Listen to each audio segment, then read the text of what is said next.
روح قبض کرنا ہے، لیکن اسے معلوم نہیں ہوتا کہ یہ میرے پاس آ رہا ہے، کیونکہ ابھی عالم غیب کے پردے اس کے سامنے ڈلے ہوئے ہیں۔ تو دنیا کے سارے جنات، سارے انسان، سارے جنات اور سارے شیاطین دیکھتے ہیں کہ یہ جو موت کے فرشتے آسمان سے اترے یہ فلاں کے پاس جا رہے ہیں۔ پھر قرآن آگے کہتا ہے اس کو بھی کہ جب موت کے فرشتے انسان کے پاس پہنچتے ہیں، قرآن کہتا ہے فلولا اذا بلغت الحلقوم وانتم حینئذ تنظرون۔ قرآن کہتا ہے کہ جب موت کے فرشتے جب انسان کے بدن سے روح نکالتے ہیں تو پیروں کے تلووں سے شروع کرتے ہیں، پنڈلی تک آتی ہے روح نکل کے، گھٹنے تک آتی ہے، پیٹ تک آتی ہے، سینے تک آتی ہے۔ پھر قرآن آگے کہتا ہے کلا اذا بلغت التراقی۔ یہ لفظ سمجھنے کا ہے جو قرآن میں آیا تراقی، جب روح جو ہے اٹک کر تراقی میں پھنس جاتی ہے۔ تراقی بولتے ہیں یہاں گلے کے اندر جو دو ہڈیاں ہیں، ہار نما، یہ جو دو ہڈیاں ہیں، قرآن کہتا ہے کلا اذا بلغت التراقی، کہ جب روح جب نکلتے نکلتے تراقی میں آ کر پھنس جاتی ہے، قرآن کہتا ہے پھر حالت کیا ہوتی ہے اس کے چاہنے والوں کی، اس کے گھر والوں کی، اس کے بیٹوں کی، اس کے ماں باپ کی حالت یہ ہوتی ہے وَقِيلَ مَنْ رَاقٍ، پھر کہا جاتا ہے کوئی بڑے سے بڑا ڈاکٹر بلا کر لاؤ، بدن اس کا کام چھوڑ گیا ہے، صرف یہاں سے اس کا جب روح یہاں آ کر اٹک گئی ہے تو بیتاب ہے، پریشان ہے وہ، تو کہتے ہیں قرآن کہتا ہے وَقِيلَ مَنْ رَاقٍ، پھر کہا جاتا ہے، شور مچایا جاتا ہے، فلاں ڈاکٹر کے پاس لے چلو، فلاں حکیم کے پاس لے چلو، فلاں ہاسپٹل میں ایڈمٹ کر دو، اس لیے تو جانے والا ہے، بچا لو اس کو۔ قرآن کہتا ہے کہ دنیا کے اگر سارے طبیب بھی، سارے ڈاکٹر بھی، ساری دوائیں بھی اس کو کھلا دی جائے تو پھر بھی اس کو نہیں بچا سکتی۔ وَظَنَّ أَنَّهُ الْفِرَاقُ، جس کے گلے میں روح اٹک جاتی ہے، تم تو ڈاکٹروں کی بات کرتے ہو، وہ اس دن سمجھ جاتا ہے وَظَنَّ أَنَّهُ الْفِرَاقُ، آج اس دنیا کو چھوڑنے کا دن آ گیا۔ قرآن کہتا ہے وَظَنَّ، وہ گمان کرنے لگتا ہے، اسے احساس ہو جاتا ہے وَظَنَّ أَنَّهُ الْفِرَاقُ، آج تو یہ دنیا چھوڑنے کا دن ہے، تم کہاں ڈاکٹروں کو بلا رہے ہو۔ یہاں پر ایک سوال یہ بھی پیدا ہوتا ہے،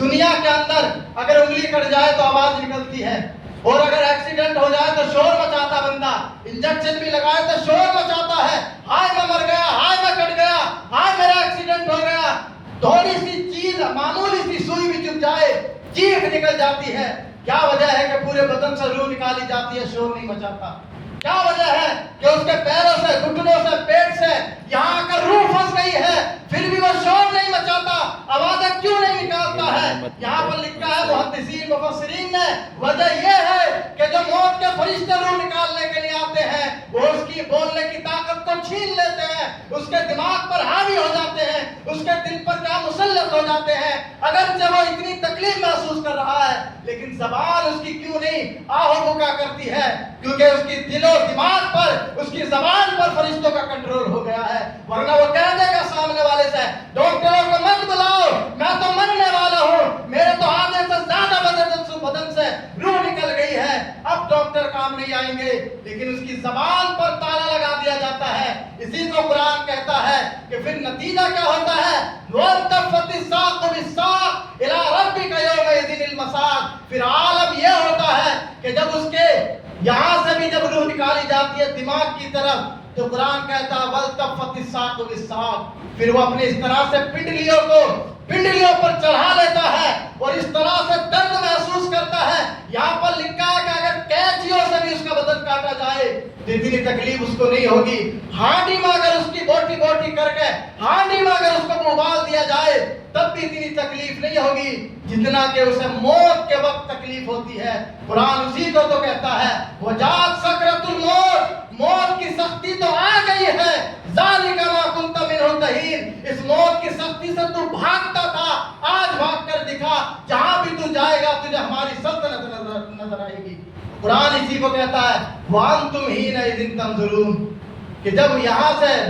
آ کر روح اٹک جاتی ہے فَلَوْلَا إِذَا بَلَغَتِ الْحُلْقُومَ وَأَنْتُمْ حِينَئِذٍ تَنظُرُونَ، جب روح یہاں اٹک جاتی ہے قرآن کہتا ہے پھر ہم اس کے لیے آخرت کے سارے پردے اٹھا دیتے ہیں۔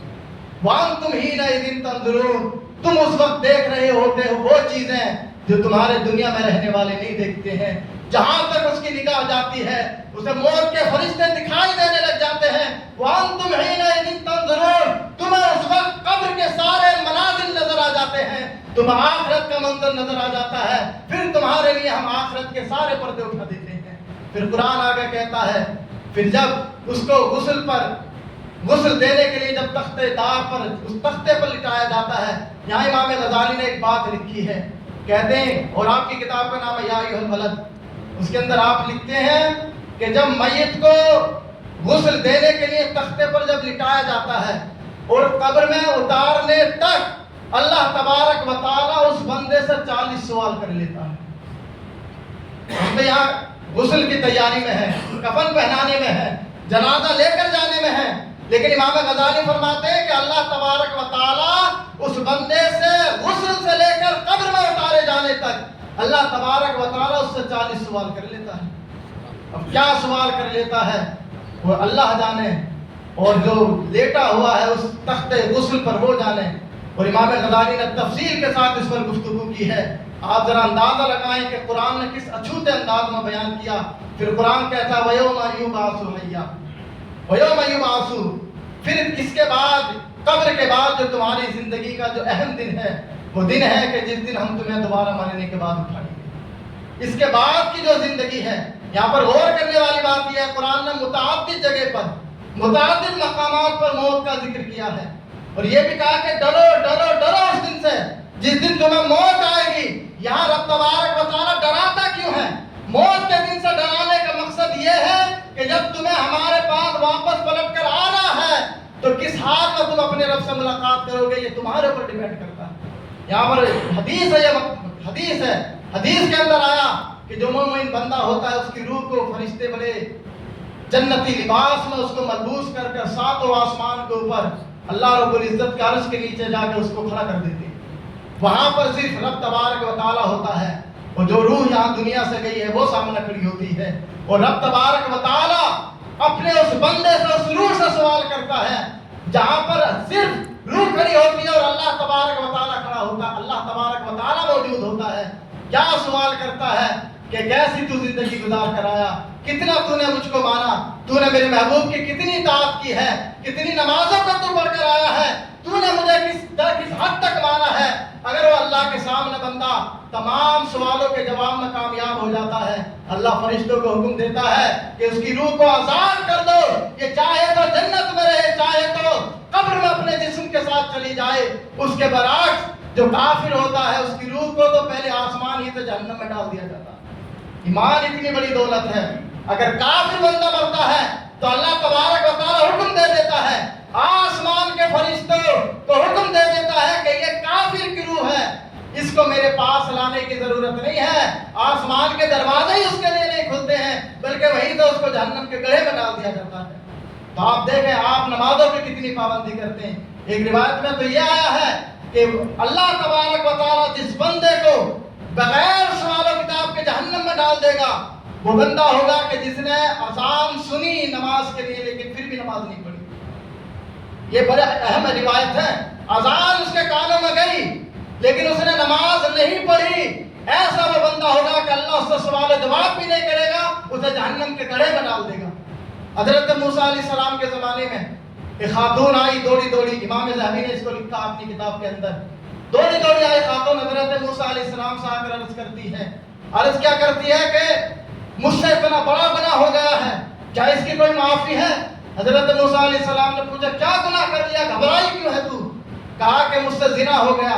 اور زنا کے بعد پھر بچہ بھی پیدا ہو گیا، میں نے بچے کو قتل کر ڈالا۔ تو حضرت موسیٰ علیہ السلام جلال میں آ گئے، ایک تو نے زنا کیا پھر بعد میں بچے کا قتل بھی کر ڈالا۔ حضرت موسیٰ جلال میں کہتے ہیں اے منحوس عورت اٹھ جا میرے پاس سے، کہیں اللہ تجھ پر عذاب نازل کرے تو میں بھی اس کے عذاب میں نہ گرفتار ہو جاؤں۔ عورت کو جب بھگایا تو حضرت جبریل حضرت موسیٰ علیہ السلام کی بارگاہ میں آئے اور آ کر عرض کرتے کہ آپ نے اس عورت کو کیوں بھگا دیا، رب کا حکم ہے کہ اسے دوبارہ بلاؤ۔ تو حضرت موسیٰ نے کہا کہ وہ اتنا بڑا گناہ اقرار کر رہی تھی گناہ کا میری بارگاہ